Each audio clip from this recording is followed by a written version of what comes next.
क्या आपने कभी सोचा है कि हम पढ़ाई करते वक्त जितना जोर लगाते हैं उतना रिजल्ट क्यों नहीं मिलता?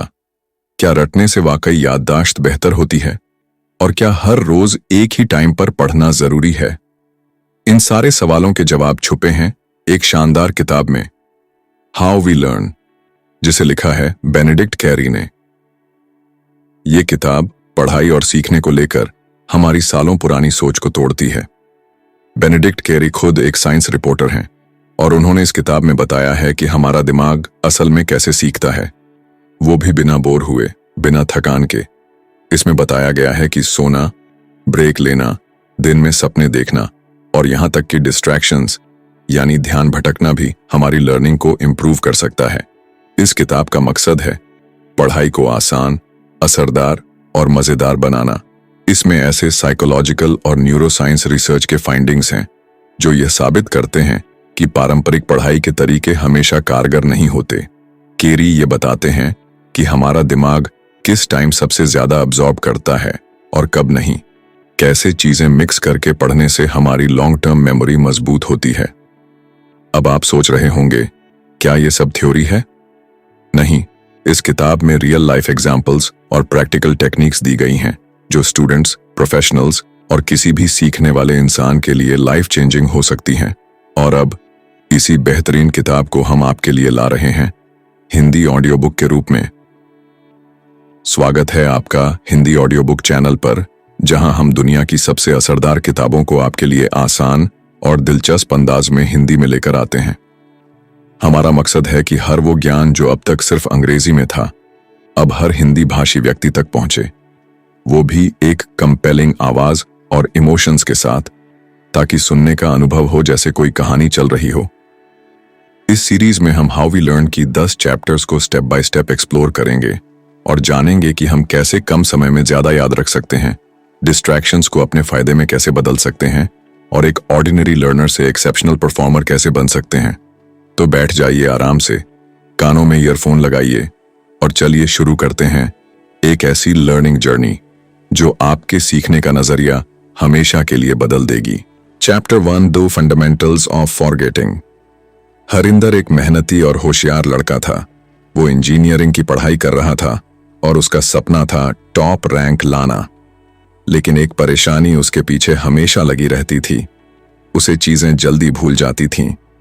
चाहे वो मैथ्स का कोई फॉर्मूला हो या थ्योरी का कोई कॉन्सेप्ट, 1-2 दिन पढ़ने के बाद जैसे सब कुछ हवा हो जाता था।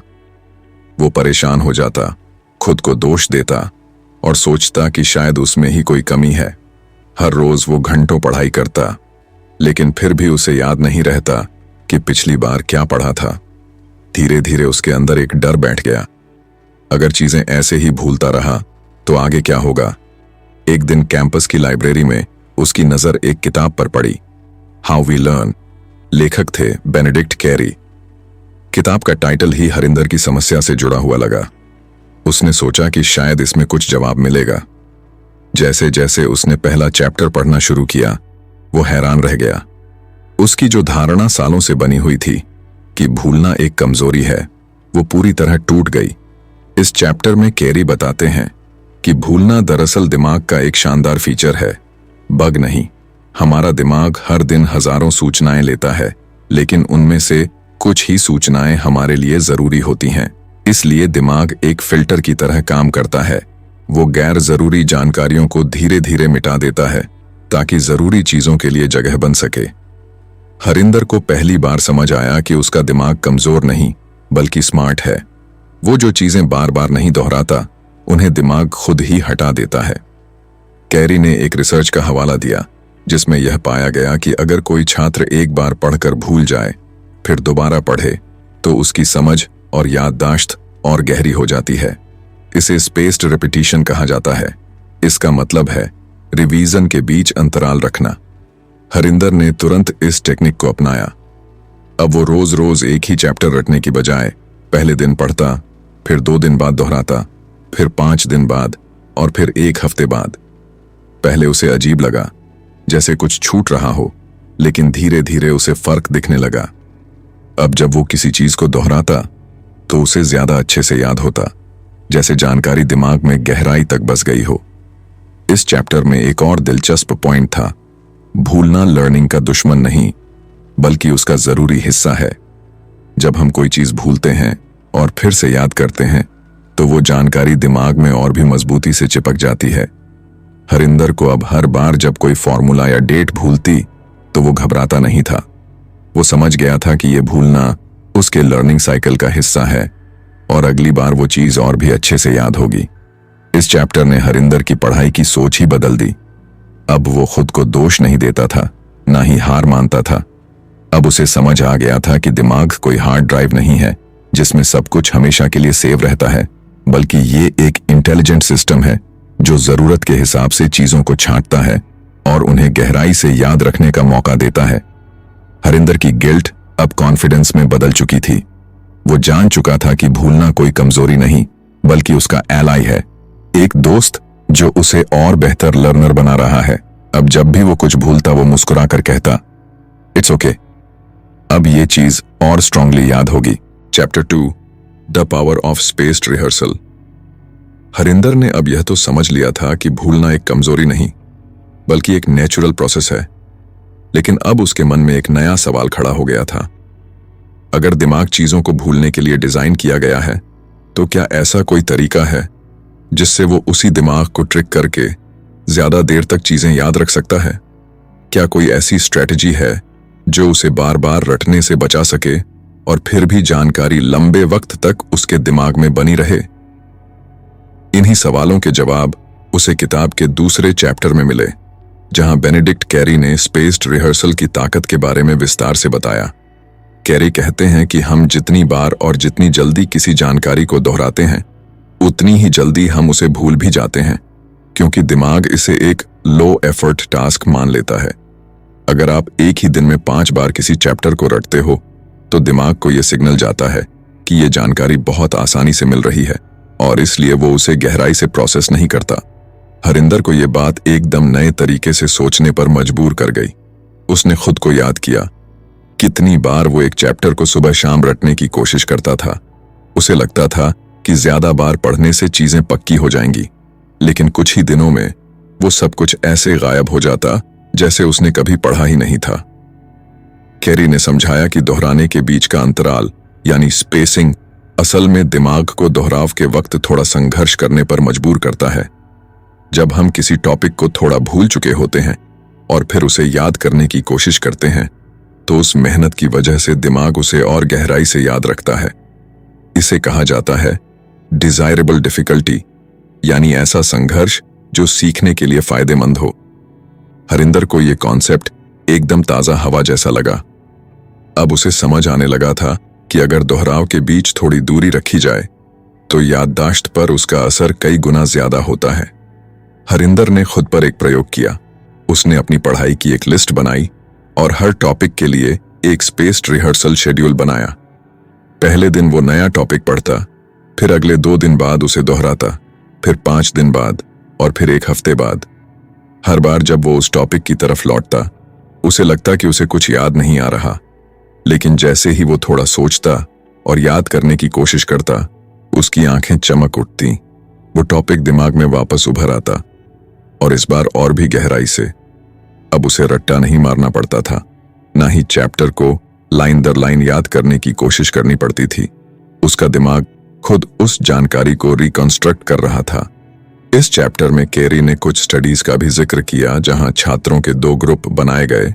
एक ग्रुप को लगातार रिवीजन करने को कहा गया और दूसरे को स्पेस्ड रिवीजन। रिजल्ट चौंकाने वाले थे। स्पेस्ड रिवीजन करने वाले छात्रों ने कम समय में ज्यादा लंबे समय तक जानकारी को याद रखा। हरिंदर को अब लगने लगा कि वो सिर्फ मेहनत नहीं कर रहा, बल्कि स्मार्ट वर्क भी कर रहा है। अब उसकी दिनचर्या बदल चुकी थी। सुबह पढ़ना, शाम को याद करने की चिंता करना, ये सब हट चुका था। अब वो हर टॉपिक को एक कैलेंडर में दर्ज करता और तय समय पर उसे दोहराता।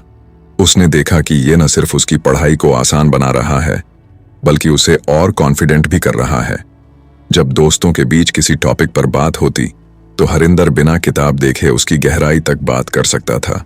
उसे अब सब कुछ रिवाइज करने की जरूरत नहीं पड़ती थी, क्योंकि उसका दिमाग पहले से तैयार होता था। हरिंदर ने अपनी नोटबुक के पहले पन्ने पर बड़ा लिख दिया, घंटों तक रटने से बेहतर है सही टाइम पर दोहराना। अब वो लर्निंग को एक बोझ नहीं मानता था, बल्कि एक आर्ट समझने लगा था। स्पेस्ड रिहर्सल ने उसे वो सुपर पावर दे दी थी जो हर स्टूडेंट चाहता है, कम टाइम में ज्यादा सीखना और लंबे समय तक याद रखना। अब हर चैप्टर उसके लिए एक पहाड़ नहीं था, बल्कि एक सीढ़ी थी जिसे वो धीरे धीरे सही टाइम पर चढ़ रहा था। Chapter 3, the interleaving effect. Harinder अब लगातार सीखने के नए तरीकों से खुद को अपडेट कर रहा था। स्पेस्ड रिहर्सल ने उसे सिखाया था कि याद करने के लिए दोहराव के बीच गैप रखना कितना जरूरी है। लेकिन अब एक नया सवाल था, क्या पढ़ाई के दौरान एक ही विषय या टॉपिक पर लगातार फोकस करना सही है, या अलग अलग चीजों को मिलाकर पढ़ना ज्यादा फायदेमंद होता है? किताब के तीसरे चैप्टर में बेनेडिक्ट कैरी ने इस सवाल का जवाब दिया, इंटरलीविंग की ताकत के जरिए। इंटरलीविंग यानी अलग अलग विषयों या स्किल्स को एक ही सेशन में मिलाकर पढ़ना। शुरुआत में यह तरीका थोड़ा उलझाने वाला लग सकता है, लेकिन कैरी बताते हैं कि यह हमारे दिमाग के लिए बहुत ताकतवर तकनीक है। हरिंदर को शुरू में यह समझ नहीं आया कि एक साथ कई टॉपिक्स पढ़ने से कैसे फायदा हो सकता है। उसका अब तक का अनुभव यही रहा था कि एक ही चैप्टर या सब्जेक्ट को घंटों तक पढ़ो, तब जाकर कुछ समझ आता है। लेकिन कैरी ने कहा कि इंटरलीविंग एक ऐसा तरीका है जो दिमाग को भ्रम की स्थिति में डालकर उसे और ज्यादा अलर्ट बना देता है। जब हम एक ही तरह की जानकारी को लगातार पढ़ते हैं, तो दिमाग उस पैटर्न को पकड़ लेता है और बिना ज्यादा मेहनत किए जवाब देना शुरू कर देता है। लेकिन जैसे ही हम एक टॉपिक से दूसरे टॉपिक पर शिफ्ट होते हैं, दिमाग को फिर से सोचने और कनेक्शन बनाने की जरूरत होती है, और यही प्रोसेस असल में सीखने को मजबूत करता है। हरिंदर ने इस पर एक एक्सपेरिमेंट किया। अब वो मैथ पढ़ते पढ़ते बीच में साइंस का एक टॉपिक ले लेता, फिर थोड़ी देर बाद हिस्ट्री का कोई चैप्टर देखता। पहले पहले उसे ये काफी असुविधाजनक लगा।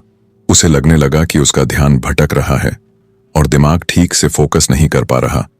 लेकिन जैसे जैसे दिन बीतते गए, उसने महसूस किया कि उसकी समझ पहले से कहीं बेहतर हो गई है। अब वो सिर्फ रूल्स याद नहीं करता था, बल्कि उन्हें एक दूसरे से जोड़ने की कोशिश करता था। हर बार जब कोई नया सवाल आता, तो वो खुद से पूछता, क्या ये उस पुराने टॉपिक से जुड़ा है? अब उसका दिमाग पैटर्न्स और रिलेशनशिप खोजने लगा था, जो पहले नहीं होता था। कैरी ने एक दिलचस्प स्टडी का जिक्र किया, जिसमें 2 ग्रुप के स्टूडेंट्स को एक जैसे टॉपिक्स पढ़ाए गए। एक ग्रुप ने सभी टॉपिक्स को अलग अलग सेशंस में पढ़ा, जबकि दूसरे ग्रुप ने उन्हें इंटरलीव करके पढ़ा। जब टेस्ट लिया गया, तो इंटरलीव ग्रुप ने बेहतर परफॉर्म किया, क्योंकि उन्होंने गहराई से समझा था, न कि सिर्फ रटकर जवाब याद किए थे। हरिंदर अब पढ़ाई को एक जिम वर्कआउट की तरह देखने लगा था। जैसे बॉडी को फिट रखने के लिए एक ही एक्सरसाइज बार बार करने से फायदा नहीं होता, वैसे ही दिमाग को भी अलग अलग तरह की जानकारी के जरिए चैलेंज करना पड़ता है। अब वो हर स्टडी सेशन को एक मिक्सड प्लेटर बनाता, जिसमें थोड़ी मैथ, थोड़ी थ्योरी, थोड़ी रीडिंग और थोड़ी रिवीजन होती। उसे लगने लगा कि इस चक्कर में उसकी बोरियत भी खत्म हो रही है और कंसिस्टेंसी भी बनी हुई है। अब जब उसके दोस्त एक ही चैप्टर को बार बार पढ़कर थक जाते, तो हरिंदर मजे से कहता, थोड़ा घुमा के पढ़ो, दिमाग को भी तो मजा चाहिए। इंटरलीविंग ने उसे वो एज दे दी थी जिससे वो सिर्फ पढ़ाई नहीं कर रहा था, बल्कि समझ के साथ ग्रो कर रहा था। अब हर टॉपिक उसके लिए एक नया कनेक्शन बन चुका था, और उसका दिमाग उन कड़ियों को जोड़ते हुए और ज्यादा ताकतवर बन रहा था। चैप्टर 4, डेसिरेशन इज अंडररेटेड। हरिंदर अब तक कई सारी लर्निंग टेक्निक्स सीख चुका था। स्पेस्ड रिहर्सल, इंटरलीविंग और एक्टिव रिकॉल जैसी तकनीकों ने उसकी पढ़ाई को गहराई दी थी। लेकिन एक दिन जब वो अपने एग्जाम की तैयारी कर रहा था, एक अजीब सी उलझन उसके मन में घर कर गई। किताब उसके सामने खुली थी, शब्द उसकी आंखों के सामने थे, लेकिन दिमाग खाली हो गया था। हर बार वो सवाल दोहराता, लेकिन जवाब नहीं मिलता। उसने खुद से कहा, शायद मेरा दिमाग अब और नहीं कर सकता। वो पल उसके लिए निराशा से भरा था। लेकिन यही वो मोड़ था जहां बेनेडिक्ट कैरी की किताब का चौथा चैप्टर, डेसिरेशन इज अंडररेटेड, उसकी सोच बदलने आया। कैरी इस चैप्टर में एक बेहद जरूरी बात कहते हैं। जब हम सीखने की प्रक्रिया में हताश हो जाते हैं, जब हम खुद को एक दीवार से टकराता हुआ महसूस करते हैं, तब भी हमारा दिमाग अंदर से काम कर रहा होता है। डेसिरेशन, यानी जब हमें लगता है कि अब आगे कुछ नहीं हो सकता, उस समय ब्रेन की एक छिपी हुई शक्ति एक्टिव हो जाती है, इनसाइट जनरेशन की। हरिंदर को पहले यह थोड़ा अजीब लगा। उसने सोचा, कैसे कोई उस समय कुछ सीख सकता है जब उसका दिमाग थक चुका हो। लेकिन केरी ने साइकोलॉजिकल स्टडीज के जरिए समझाया कि जब हम किसी प्रॉब्लम को बहुत देर तक हल करने की कोशिश करते हैं और फिर थक कर उसे छोड़ देते हैं, तो हमारा अचेतन मन उस पर चुपचाप काम करना शुरू कर देता है। हरिंदर को स्कूल के दिनों की एक घटना याद आई। एक बार मैथ का एक सवाल वो लगातार 3 घंटे तक हल करने की कोशिश करता रहा, लेकिन कोई हल नहीं निकला। गुस्से और थकावट में वो बाहर टहलने चला गया। जब वो लौटकर आया और उस सवाल को दोबारा देखा, तो कुछ ही मिनटों में उसने हल निकाल लिया। तब उसने इस प्रक्रिया को संयोग माना था, लेकिन अब उसे समझ आया कि ये इनसाइट का असर था। उसका दिमाग उस समय भी काम कर रहा था जब उसने पढ़ाई रोक दी थी। कैरी कहते हैं कि डेसिरेशन फेज में हमारा ब्रेन एक खास तरीके से गहराई में जाकर प्रोसेसिंग करता है। ये ठीक वैसा ही है जैसे जब हम कोई शब्द याद नहीं कर पाते और अचानक कुछ घंटे बाद वो खुद ब खुद याद आ जाता है। ऐसा इसलिए होता है क्योंकि दिमाग उस शब्द को ढूंढता रहता है, भले ही हम कॉन्शियसली उस पर ध्यान न दे रहे हों। हरिंदर ने इस कॉन्सेप्ट को समझने के लिए एक एक्सपेरिमेंट किया। अब जब कोई टॉपिक या सवाल बार बार समझाने के बावजूद क्लियर नहीं होता, तो वो खुद को उस पर जोर डालने से रोक लेता। वो वॉक पर निकल जाता, म्यूजिक सुनता या हल्का गेम खेलता, और कई बार सचमुच ऐसा होता कि दिमाग खुद ही उस मुश्किल को सुलझा देता। इस चैप्टर में केरी ने प्रोडक्टिव फेलियर का जिक्र भी किया। यह वो स्थिति होती है जहां छात्रों को जानबूझकर मुश्किल परिस्थितियों में डाल दिया जाता है ताकि वो सोचने पर मजबूर हों। इस दौरान भले ही वो सही जवाब तक न पहुंचे, लेकिन उनके दिमाग में एक गहरी समझ बनने लगती है। जब बाद में उन्हें सही जानकारी दी जाती है, तो वो ज्यादा लंबे समय तक याद रहती है। हरिंदर अब इस आइडिया को अपनाने लगा था। जब वो खुद से कहता, मुझे कुछ नहीं आता, तो अब वो डरता नहीं था, बल्कि वो जानता था कि ये डेसिरेशन एक सिग्नल है कि अब उसके दिमाग में कुछ नया पक रहा है। अब हरिंदर ने अपनी स्टडी रूटीन में जानबूझकर डेसिरेशन स्पेस भी बनाना शुरू कर दिया था। वो कठिन टॉपिक्स पर थोड़ी देर मेहनत करता, फिर उन्हें छोड़ देता। कुछ समय बाद जब वो वापस उन पर लौटता, तो उन्हें ज्यादा आसानी से समझ पाता। उसे समझ आ चुका था कि हर थकावट, हर रुकावट असल में आगे बढ़ने का एक मौका होती है। इस चैप्टर ने उसे यह एहसास दिलाया कि हमारी सबसे बड़ी इंसाइट्स अक्सर वहीं से आती हैं जहां हम हार मानने की सोचते हैं। डेसिरेशन अब हरिंदर के लिए हार नहीं थी, बल्कि वो एक खामोश जीत थी जो धीरे धीरे उभरती थी। Chapter 5, wait VAT. हरिंदर एक नई किताब पढ़ रहा था, लेकिन जैसे ही उसने कुछ नया कॉन्सेप्ट पढ़ा, वो ठिठक गया। उसका दिमाग जैसे सवालों से भर गया। ये क्या था? मैंने अभी क्या पढ़ा? क्या मैंने इसे पहले कभी सुना है? यह सवाल, जो पहले उसे कमजोरी लगते थे, अब उसके लर्निंग प्रोसेस का सबसे ताकतवर हिस्सा बनने जा रहे थे। बेनेडिक्ट कैरी इस चैप्टर में यही बताते हैं।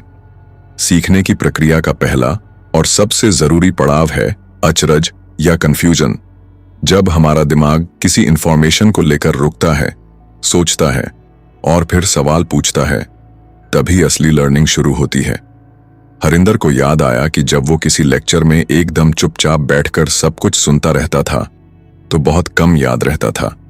लेकिन जब कोई बात उसकी समझ से बाहर होती थी और वो खुद से पूछता था, वेट व्हाट, तो वही सवाल बाद में उसे सबसे अच्छे से याद रहते थे। केरी बताते हैं कि ये सवाल पैदा होते हैं कॉग्निटिव डिसोनेंस से, यानी जब हमारे पुराने ज्ञान और नए ज्ञान के बीच टकराव होता है। इस टकराव से हमारा दिमाग एक्टिव हो जाता है। वो जवाब खोजने लगता है, कनेक्शन बनाने लगता है, और यहीं से शुरू होती है डीप लर्निंग। इस चैप्टर में केरी ने एक दिलचस्प स्टडी का जिक्र किया, जिसमें छात्रों को एक वीडियो दिखाया गया जिसमें कोई वैज्ञानिक कॉन्सेप्ट उल्टी दिशा में एक्सप्लेन किया गया। अधिकतर छात्रों को यह देखकर कंफ्यूजन हुआ, लेकिन उन्हीं में से कई ने उस कंफ्यूजन की वजह से असली कॉन्सेप्ट को बेहतर समझा जब उन्हें बाद में सही जानकारी दी गई। हरिंदर ने इस टेक्निक को अपनाना शुरू किया। अब वो पढ़ते समय खुद से ज्यादा सवाल पूछता, क्या ये सच में ऐसा है? अगर ऐसा है तो इसका मतलब ये क्यों नहीं हुआ? इसका असली मतलब क्या है? हर सवाल उसके अंदर एक नया रास्ता खोलता था। केरी ये भी बताते हैं कि वेट व्हाट का पल वो क्षण होता है जब ब्रेन अलर्ट हो जाता है। ये पल हमारे दिमाग में एक फ्लैग की तरह होता है जो कहता है ये जरूरी है, ध्यान दो। हरिंदर ने नोटिस किया कि जब वो किसी चैप्टर को बिना किसी सवाल के पढ़ता था तो उसका दिमाग स्लो मोड में चला जाता था, लेकिन जैसे ही कोई बात उसे चौंकाती थी वो एकदम एक्टिव हो जाता। उसने समझ लिया था कि हर बार जब वो किसी बात पर रुकता है और खुद से सवाल करता है तो वो सिर्फ समझने की कोशिश नहीं कर रहा होता, बल्कि वो याद रखने की नींव डाल रहा होता है। इस चैप्टर ने हरिंदर को यह भी सिखाया कि सीखने का असली मजा उस वक्त आता है जब आप खुद से पूछते हो, मैंने अभी क्या सीखा? क्या मैं इसे किसी और को समझा सकता हूं? क्या यह मेरे पुराने नॉलेज से मेल खाता है या उसे चैलेंज करता है? इन सवालों ने हरिंदर की लर्निंग को सतही स्तर से उठाकर एक गहरी, ठोस समझ में बदल दिया। अब वो किसी भी जानकारी को बस पढ़कर छोड़ नहीं देता था, बल्कि उसे तोड़ता, जोड़ता और फिर खुद से कहता, वेट व्हाट, क्योंकि अब वो जान चुका था कि जब दिमाग सवाल करता है तभी दिमाग सीखता है। Chapter 6 Der Secret Kerloin। Harinder ने अपनी पढ़ाई का तरीका बदलने का फैसला कर लिया था।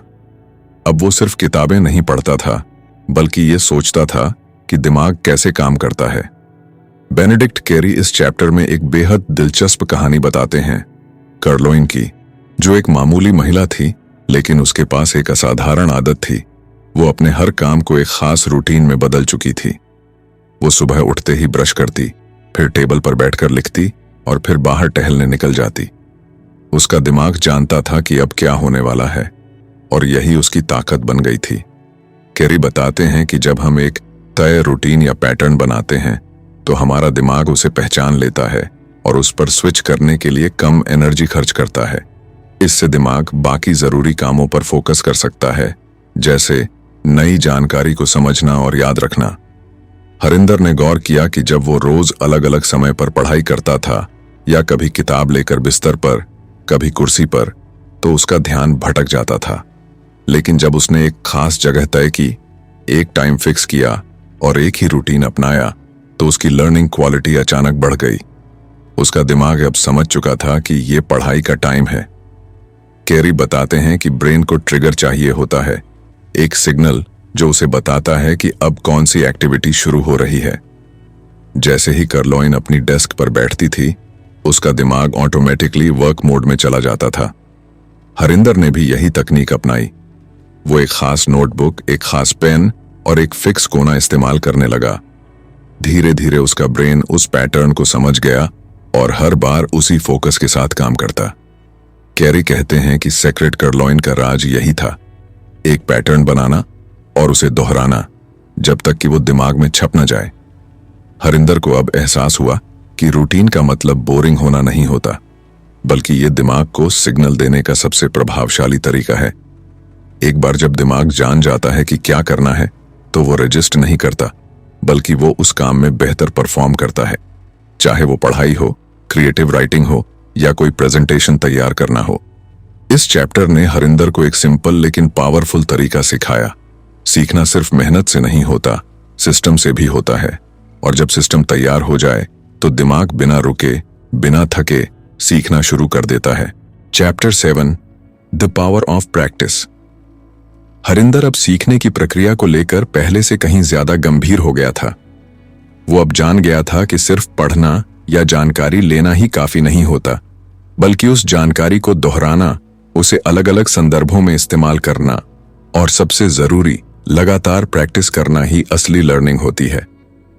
बेनेडिक्ट केरी इस चैप्टर में समझाते हैं कि प्रैक्टिस महज दोहराव नहीं है, बल्कि यह एक सोच समझकर की गई प्रक्रिया है, जिसे वह डिलिबरेट प्रैक्टिस कहते हैं। यानी ऐसी प्रैक्टिस जो खास तौर पर आपकी कमजोरियों को टारगेट करती है और आपके ब्रेन को मजबूर करती है कि वह पहले से ज्यादा एफर्ट लगाए। केरी बताते हैं कि हमारा ब्रेन एक मसल की तरह है। जिसे जितना चुनौती दी जाती है उतना ही वो मजबूत होता है। पर अगर हम केवल वही चीजें बार बार करते रहें जो हमें पहले से आती हैं, तो ब्रेन नए कनेक्शन नहीं बनाता। यही कारण है कि एक्सपर्ट्स अपनी प्रैक्टिस को बेहद गहराई से प्लान करते हैं। वे हर बार अपनी सीमा को थोड़ा और आगे खींचते हैं ताकि ब्रेन को थोड़ी और मेहनत करनी पड़े। हरिंदर को जब यह समझ आया तो उसने अपनी पढ़ाई की रणनीति बदल दी। पहले वह वही टॉपिक्स बार बार पढ़ता था जो उसे आसान लगते थे, लेकिन अब उसने तय किया कि वह हर दिन अपने लिए एक ऐसा टॉपिक चुनेगा जिसमें वह कमजोर है और तब तक उस पर काम करेगा जब तक उसका डर खत्म न हो जाए। उसने अपनी प्रैक्टिस के लिए एक डायरी बनानी शुरू की जिसमें वो हर बार लिखता था कि आज क्या नया सीखा, कहां गलती हुई और कल उसे किस पर काम करना है। केरी एक रिसर्च का जिक्र करते हैं जिसमें 2 ग्रुप्स को एक ही टॉपिक सिखाया गया। एक ग्रुप ने बस पढ़ाई की, जबकि दूसरे ग्रुप ने थोड़ी पढ़ाई के बाद उस जानकारी पर खुद से सवाल जवाब किए, गलतियां ढूंढी और उन्हें सुधारने की कोशिश की। नतीजा ये निकला कि दूसरा ग्रुप लंबे समय तक ज्यादा बेहतर तरीके से उस जानकारी को याद रख पाया। हरिंदर ने भी यही अपनाया। वह अब खुद से सवाल पूछता, अपने जवाबों को जांचता और अगर गलतियां होती तो दोबारा पढ़कर उन्हें ठीक करता। उसने जाना कि प्रैक्टिस का मतलब ये नहीं कि बस घंटे भर पढ़ लो और हो गया, बल्कि प्रैक्टिस का मतलब है पूरे फोकस के साथ उन हिस्सों पर काम करना जो सबसे मुश्किल लगते हैं। केरी कहते हैं कि जब हम किसी टास्क को बार बार करते हैं तो ब्रेन उसमें पैटर्न पहचानने लगता है, लेकिन जब हम उसमें वेरिएशन लाते हैं, चुनौतियां जोड़ते हैं, तो ब्रेन को रिएक्ट करना पड़ता है, सोचना पड़ता है और यहीं से असली लर्निंग शुरू होती है। हरिंदर ने महसूस किया कि उसके पुराने तरीके में सिर्फ टाइम पास हो रहा था, अब वो हर मिनट का सही इस्तेमाल कर रहा था। वो अब सिर्फ मेहनत नहीं कर रहा था बल्कि स्मार्ट तरीके से अपने ब्रेन को ट्रेन कर रहा था। Chapter 8 sleep is your super power. Harinder पहले नींद को बस एक जरूरत समझता था, एक मजबूरी कि शरीर थक जाए तो सोना ही पड़ता है। लेकिन बेनेडिक्ट कैरी ने इस चैप्टर में नींद को एक सुपर पावर के रूप में पेश किया। उन्होंने बताया कि हमारा ब्रेन तब भी एक्टिव रहता है जब हम सो रहे होते हैं, और यही वो समय होता है जब हमारा दिमाग सीखी हुई जानकारी को सहेजता है, उसे दोहराता है और लंबे समय के लिए मेमोरी में फिक्स कर देता है। हरिंदर ने जब इस पर ध्यान देना शुरू किया तो उसे याद आया कि कई बार ऐसा हुआ था जब वह रात को पढ़ाई करके सो गया और सुबह उठते ही सारी बातें क्लियर लगने लगीं। तब उसे यह बस इत्तेफाक लगता था, लेकिन केरी ने उसे समझाया कि यह ब्रेन की प्रोग्रामिंग का हिस्सा है। नींद के दौरान दिमाग उस पूरे दिन की घटनाओं और जानकारी को रिप्ले करता है, उन्हें जरूरी और गैर जरूरी हिस्सों में बांटता है और फिर जरूरी बातें लॉन्ग टर्म मेमोरी में डाल देता है। इस चैप्टर में केरी एक स्टडी का जिक्र करते हैं जिसमें 2 ग्रुप्स को एक जैसे टास्क सिखाए गए।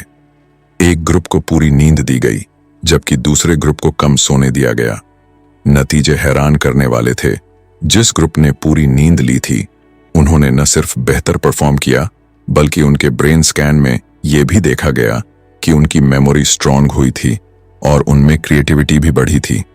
हरिंदर को अब ये समझ आया कि अगर वो लेट नाइट पढ़ाई करके अपनी नींद काट रहा है तो वो असल में अपने ही ब्रेन से धोखा कर रहा है। नींद सिर्फ थकान मिटाने के लिए नहीं है, ये दिमाग को रीसेट करने, कनेक्शन बनाने और नई चीजों को समझने के लिए बेहद जरूरी है। केरी आगे बताते हैं कि नींद के अलग अलग फेज होते हैं, REM और non REM sleep. REM sleep के दौरान हमारा ब्रेन सबसे ज्यादा एक्टिव होता है और यहीं पर ड्रीम्स भी आते हैं। पर असल में यही वह समय होता है जब ब्रेन गहराई से सीखी हुई चीजों को दोबारा चलाता है, उनके बीच लिंक बनाता है और कभी कभी ऐसे कनेक्शन खोज लेता है जो हमें जगते हुए कभी न दिखें।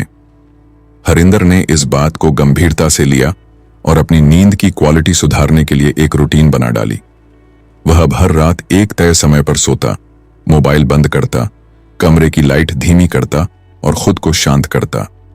कैरी एक और दिलचस्प बात बताते हैं, पावर नैप्स यानी छोटी झपकी का भी गहरा असर होता है। अगर दिन में 20 मिनट की झपकी ली जाए तो वह ब्रेन को उसी तरह रिचार्ज कर सकती है जैसे फोन को चार्जर से जोड़ना।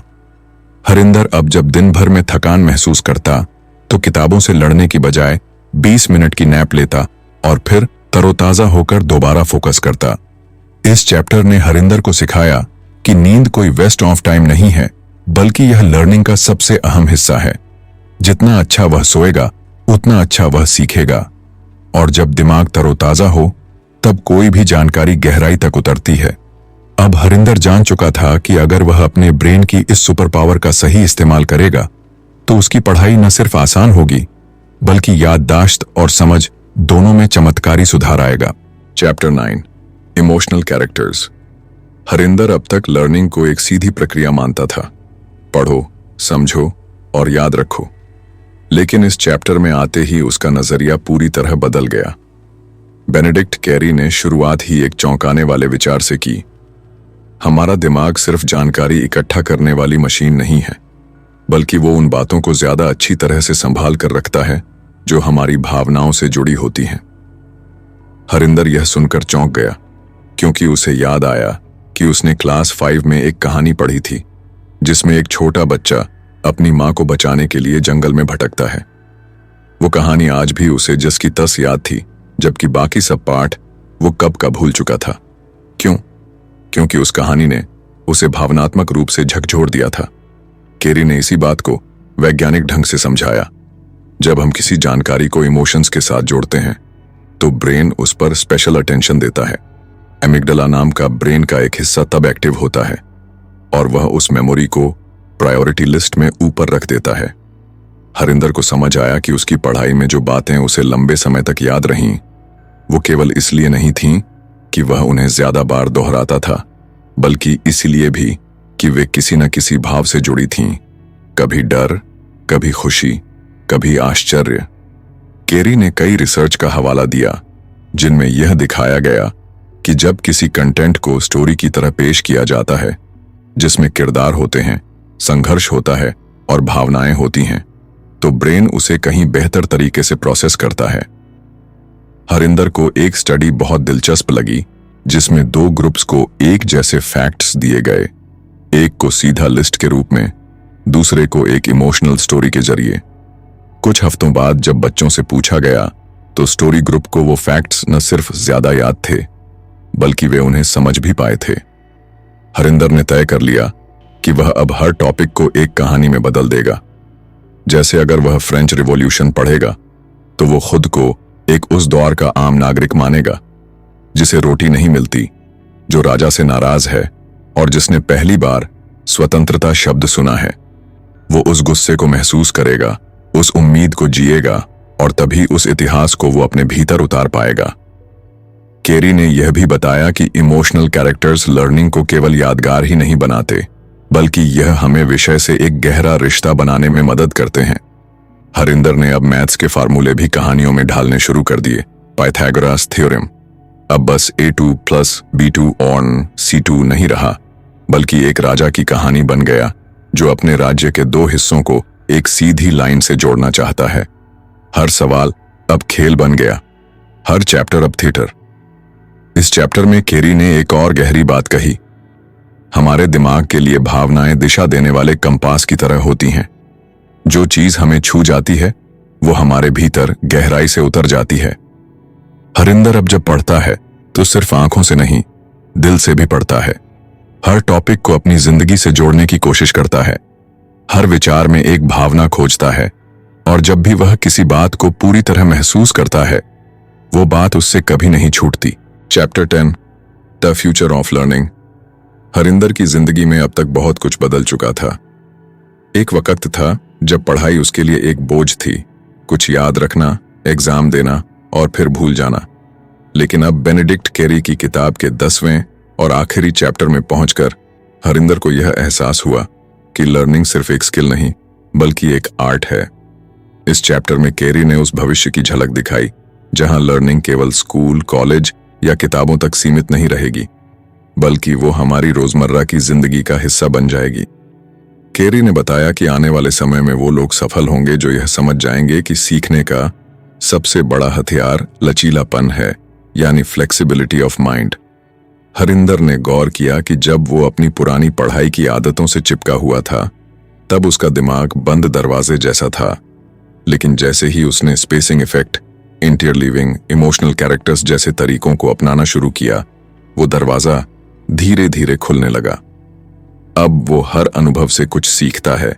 एक गाना सुनते हुए शब्दों के मतलब पकड़ता है, एक फिल्म देखते हुए उसकी स्ट्रक्चर समझता है, लोगों से बात करते हुए उनकी थिंकिंग स्टाइल नोट करता है। केरी ने इस चैप्टर में यह भी बताया कि भविष्य का लर्नर एक ऐसा इंसान होगा जो केवल कंटेंट पर नहीं बल्कि अपने ब्रेन की वर्किंग पर ध्यान देगा, यानी मेटा लर्निंग, सीखने को सीखना। हरिंदर अब हर नए टॉपिक को एक एक्सपेरिमेंट की तरह देखता है। अगर कोई तरीका काम नहीं करता तो वह उसे बदलने में हिचकिचाता नहीं। केरी ने कहा कि लर्निंग का असली भविष्य तब है जब हम अपने दिमाग को एक टेस्टिंग लैब की तरह माने, जहां बार बार असफल होना भी सीखने की प्रक्रिया का हिस्सा है। हरिंदर को यह बात बहुत राहत देती है कि हर गलती एक रास्ता है, हर भूल एक सबक है। इस चैप्टर में केरी ने टेक्नोलॉजी की भूमिका पर भी बात की कि कैसे एआई, गेम्स और वर्चुअल रियलिटी आने वाले समय में लर्निंग को और भी पर्सनलाइज और इंटरेक्टिव बना देंगे। लेकिन उन्होंने यह चेतावनी भी दी कि टेक्नोलॉजी से ज्यादा जरूरी है कि हम अपनी सोच को टेक्नोलॉजी के स्तर तक पहुंचाएं। हरिंदर सोचता है कि अगर उसका दिमाग खुद एक ऐप होता तो क्या वो अपडेट हो रहा होता या वही पुराना वर्जन चला रहा होता। अब वह हर रोज खुद को अपडेट करता है, नई आदतें, नई रणनीतियां और नई सोच अपनाता है। केरी ने अंत में लिखा, लर्निंग का भविष्य किसी और के पास नहीं, तुम्हारे ही हाथ में है।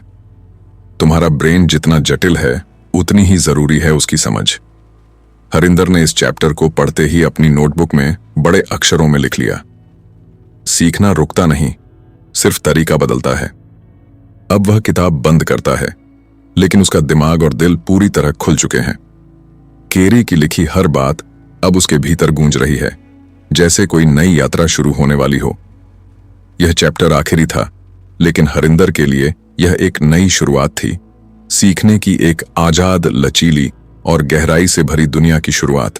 यह किताब हाउ वी लर्न हमारे दिमाग की सीखने की प्रक्रिया को गहराई से समझने के बारे में है। बेनेडिक्ट कैरी ने यह बताया कि सीखने की कोई एक सरल विधि नहीं होती, बल्कि यह एक जटिल और निरंतर बदलती प्रक्रिया है। हम जिस तरह से सीखते हैं वह हमारे दिमाग की संरचना और उसके काम करने के तरीके पर निर्भर करता है। केरी ने विज्ञान, शोध और अनुभव के आधार पर यह स्पष्ट किया कि हम जब किसी चीज को दोहराते हैं तो वह सिर्फ हमारी याददाश्त में जगह बनाती है, लेकिन जब हम उसे अलग अलग तरीकों से, अलग अलग समय पर और इमोशन से जोड़कर सीखते हैं तो वह हमारी लंबी याददाश्त का हिस्सा बन जाती है। हाउ वी लर्न किताब ने हमें यह सिखाया कि सीखने का सही तरीका केवल जानकारी को इकट्ठा करना नहीं, बल्कि उसे सही तरीके से इस्तेमाल करना है। किताब में कैरी ने स्पेसिंग, इंटरलीविंग और इमोशंस जैसे कई सिद्धांतों को सरल तरीके से समझाया और हमें यह बताया कि कैसे हम इन सिद्धांतों को अपनी पढ़ाई और जीवन में लागू कर सकते हैं। यह किताब हमें यह भी बताती है कि हमारा दिमाग समय के साथ लगातार विकसित होता है और हम जितना ज्यादा इसे चुनौती देंगे उतना ही यह बेहतर तरीके से काम करेगा। केरी का कहना है कि सबसे अच्छा तरीका है कि हम अपनी सोच और दृष्टिकोण को लचीला बनाएं ताकि हम नई चीजों को आत्मसात कर सकें। अंत में यह किताब हमें यह समझाती है कि सीखना केवल जानकारी का आदान प्रदान नहीं है, बल्कि यह एक गहरी प्रक्रिया है जो हमें अपनी पूरी क्षमता तक पहुंचने में मदद करती है। हिंदी ऑडियो बुक में हमने आपको यह पुस्तक इस उद्देश्य के साथ प्रस्तुत की थी कि आप न सिर्फ इसे पढ़ें, बल्कि इसकी तकनीकों और विचारों को अपनी जिंदगी में उतारें। हमारी कोशिश रही है कि हम किताबों को सरल और प्रभावी तरीके से आपके सामने रखें ताकि आप उन्हें अपनी जिंदगी में लागू कर सकें। हाउ वी लर्न ने यह साबित किया कि हम किस प्रकार अपनी लर्निंग प्रोसेस को और अधिक प्रभावी बना सकते हैं और अपने दिमाग की शक्ति का सही तरीके से इस्तेमाल कर सकते हैं। जब हम अपने दिमाग की लचीलापन को बढ़ाते हैं और उसकी प्राकृतिक सीखने की प्रक्रिया को समझते हैं तो हम अपने जीवन में और अधिक सफलता और संतोष प्राप्त कर सकते हैं। इस किताब के सिद्धांतों को अपनाकर आप न केवल अपने अध्ययन के तरीके को बेहतर बना सकते हैं, बल्कि किसी भी नए कौशल को सीखने में भी सफलता पा सकते हैं। हमारी अगली किताबों के साथ फिर मिलेंगे। तब तक के लिए इस ज्ञान को अपने जीवन का हिस्सा बनाएं, सीखते रहें और बढ़ते रहें।